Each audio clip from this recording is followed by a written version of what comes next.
আসসালামু আলাইকুম everyone, welcome back to my channel. এই ব্যস্ত সময়ের মধ্যে আপনাদের জন্য আরও একটি রেসিপির ভিডিও নিয়ে আমি হাজির হয়েছি। তবে এই রেসিপিটা খুবই ইজি আর বানানো একদমই সহজ।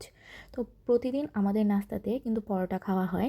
পরোটা খেতে খেতে এতটা বোর হয়েছি যে পরোটাটাকে একটু ডিফারেন্ট লুক দেওয়ার কথা মাথায় আসলো। ডিফারেন্ট লুকে এটাকে প্রেজেন্ট করলে কিন্তু খুব একটা খারাপ হয় না, আর খাবার যতটা সুন্দর হবে খেতে কিন্তু ততটাই ভালো লাগবে। আর দিনটা যখন ভালো দিয়ে শুরু হয় তখন কিন্তু সারাটা দিনই ভালো যায়। তো এই জন্য ভাবলাম আজকে আমি বাড়িতে সবাইকে পরোটাটা একটু ডিফারেন্টভাবে বানিয়ে খাওয়াবো। তাই আমি পরোটাটাকে ভেজে নিয়েছি, সাথে কিন্তু আমি এখানে মেয়োনিজ আর টমেটো সস দিয়ে পরোটার মধ্যে মাখিয়ে নিয়েছি। তারপরে এখানে যে টপিংসগুলো দিচ্ছি সেটা হচ্ছে সসেজ আর চিকেন বল। এগুলোকে দিয়ে এখন আমি পরোটাটাকে রোল করে নিব। রোল করে তারপরে এটাকে আমি রেডি করে ফেলবো খাওয়ার জন্য।